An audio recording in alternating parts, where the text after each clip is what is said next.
Namaste, Om Swastiastu. Nah, sekarang kita akan membahas tentang yoga. Dalam filosofi yoga itu disebut dengan bahasa Sanskertanya adalah Hatha Yoga Anusasanam.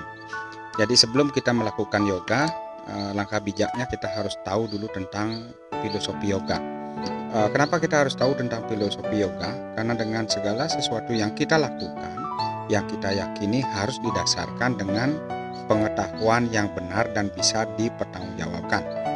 Nah, kenapa harus bisa dipertanggungjawabkan? Karena ada 3 aspek yang harus kita hindari dalam melakukan sesuatu yang diyakini memberikan manfaat. Yang pertama adalah aspek avidya, kemudian asmita, dan yang ketiga adalah alasya.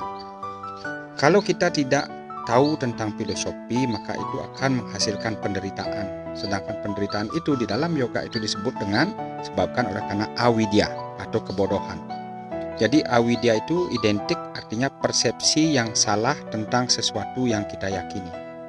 Nah, untuk menghindari daripada avidya, langkah bijaknya kalau kita harus belajar tentang filosofi yoga atau jnana yoga. Kemudian yang kedua, oleh karena perasaan ego, jadi kita menganggap bahwa diri kita selalu benar, atau kadangkala apa yang kita yakini adalah itu dari diri kita dan bukan berdasarkan sastra. Itu dinamakan dengan ego. Yang ketiga, rintangan-rintangan di dalam melakukan yoga selain karena persepsi yang salah, juga karena disebabkan oleh karena kemalasan.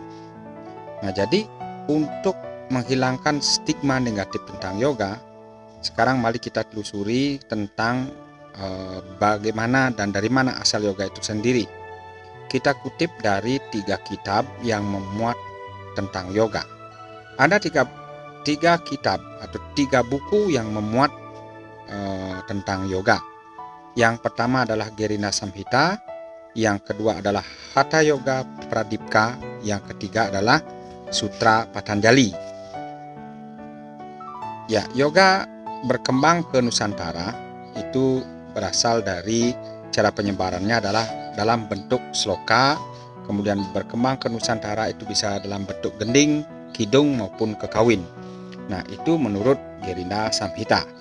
Sedangkan dalam Hatha Yoga Pradipika, yoga itu berkembang dalam bentuk gerak atau olah tubuh, dan di sana juga diyakini ada 32 gerakan atau asanas, kemudian beberapa pranayama.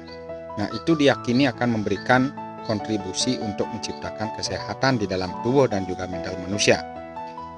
Yang ketiga yaitu Resi Patanjali menggabungkan antara yoga jnana tentang perubahan atau pendidikan tentang budi pekerti, dikombinasikanlah dengan gerak atau asanas dan juga pranayama sehingga menghasilkan tatanan kehidupan atau perilaku serta attitude manusia menjadi lebih stabil. Di dalam Sutra Patanjali, hal tersebut dinamakan dengan Yoga Citta Vritti Nirodha. Nah, dengan singkat penjelasan tentang yoga, maka kita akan mengenal lebih rinci apa sebenarnya tentang filosofi daripada yoga tersebut. Sekarang yang kedua, kita akan membahas di sini tentang apa sih benefit atau manfaat daripada yoga. Nah, ada slogan yang dinamakan dengan mens sano in corpore sana, yaitu di dalam badan yang sehat akan terdapat jiwa yang sehat pula. Nah, kita ketahui gangguan pikiran pada manusia yang kita namakan dengan gangguan fisik yang akan menyebabkan gangguan pikiran, atau sebaliknya, di mana pikiran terganggu akan menyebabkan secara fisik kita akan menjadi sakit. Nah, hal tersebut dinamakan dengan psikosomatik.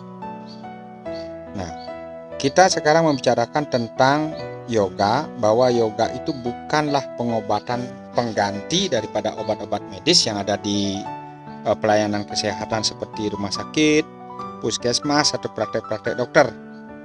Akan tetapi, yoga merupakan suatu terapi tambahan yang kita kenal dengan terapi komplementer.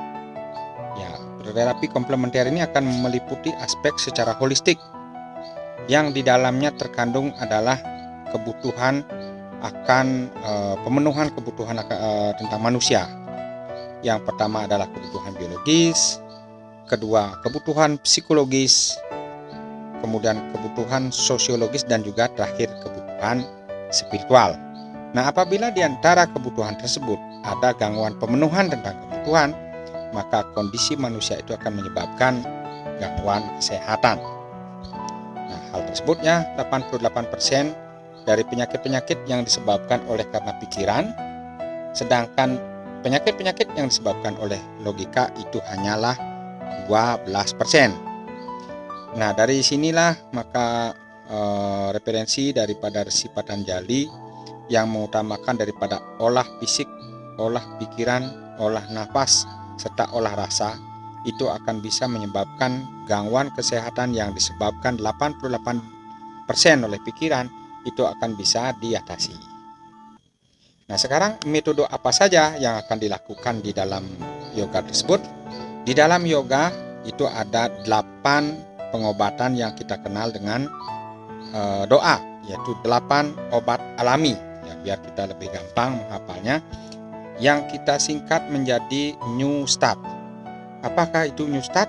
New Start adalah akronimnya, yang pertama adalah N, kemudian E, W, S, T, A, R, T. Dalam bahasa kerennya